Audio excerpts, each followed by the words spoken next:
बंधुगण नमस्कार। बंधुगण हिंदू धर्मर शास्त्र रे बहुत महत्व रही।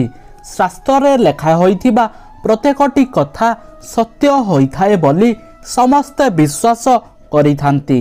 भगवान श्रीकृष्ण द्वारा रचित श्रीमद् भगवत गीता को हिंदू धर्मर मुख्य ग्रंथ भाव में ग्रहण करा जाइथाए। दुनिया रे एपरी कौनसी समस्या नाही जहार समाधान श्रीकृष्ण भगवत गीतारे नाही। मनुष्यर सामाजिक जीवन कथा वस्तु को नहीं भगवत गीता रचना करा जाइछि। गीतारे मनुष्य जीवनर प्रतिटी कथा संपर्क रे वर्णना करा जाइछि। जेतेबेले मनुष्य दुख और कष्ट रे रही थाए सेतेबेले से श्रीकृष्णकर एही कथा गुड़िक मने पकाइबा द्वारा तार सबु कष्ट और चिंता दूर होइजिबो। तेबे आसंतु एही संबंध रे विस्तार रूप से जानिबा। बंधुगण भगवान श्रीकृष्ण मतरे जीवन बंचिबा निमंते मात्र दुईटी मार्ग अछि। गोटिए हेउछि ज्ञानर मार्ग और अन्यटी हेउछि सांसारिक जीवन लोभ मोह इत्यादि। मनुष्य निज मनर दास होइथाए। मनुष्य ताहा ही करिथाए जहा ता मन कहिथाए। केतेक मनुष्य धन और बंधुता पाइबा परे मध्य खुशी रे रही नथांती। सेहीपरि लोकंकु सबुबले दुख चिंता घेरी होई रही थाए। भगवान श्रीकृष्ण मतरे आपण बेसी समय अन्य विषय रे चिंता करिबा उचित नुहे, बरम सही समय निज काम उपरे ध्यान दियंतु। कारण द्वितीय लोकटी जहा करुछि ताहा तार कर्म अटे। तेणु अन्यर काम उपरे नजर न रखी निजर काम उपरे ध्यान देबा उचित।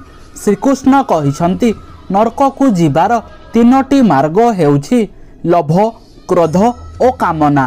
तेणु एही सबुरु दूरेई रहिबा उचित। भगवान श्रीकृष्ण कहिसंती कर्म कर किंतु फलर आशा रख नाही, कारण कर्म सबुबेले भल फल ही देइथाए। कौन होइथिला कौन हेउछि ओ कौन हेबाकु जाउछि एही सबु विषय रे आपण सबुबेले चिंता करुथांती, किंतु आपण बीती जाइथिबा काली को ठीक करि पारिबे नाही। तेणु आपण सबुबेले निजर वर्तमान को नेई बंचंतु। आगत और भविष्यत कथा चिंता करंतु नाही। श्रीकृष्ण मतरे वर्तमान जहा हेउछि ताहाकु बदलाई जाई पारिबो नाही। तेणु जहा भी हेउछि ताहा भल हेउछि भाबी करी निजर कार्य करी चलंतु।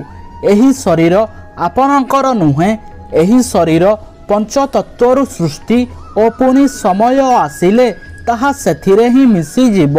तेणु निज शरीर को नेई केबे गर्व करंतु नाही। केवल आत्मा ही आपणकर होइथाए। मनुष्य निज विश्वासरु जन्म होइथाए।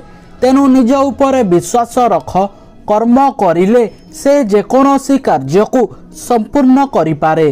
श्रीकृष्ण अनुसारे भविष्यत रे बंचिबा अपेक्षा वर्तमान रो बंचिबा द्वारा जीवन सुखमय होइथाए। तेणु जे पर्यंत एही पार्थिव शरीर रहिछि ताकु कर्म रे सर्वदा नियोजित रखंतु। एहा द्वारा जीवनर सबु दुख कष्ट और चिंता दूर होइजिबो। बंधुगण आमे आशा करूछु कि आपण को एही वीडियो भलो लागिथिबो। तेबे एहाकु निज बंधु परिजनक सह शेयर निश्चय करंतु। एभली अधिक वीडियो पाई आम चैनल को लाइक एवं सब्सक्राइब करंतु। धन्यवाद।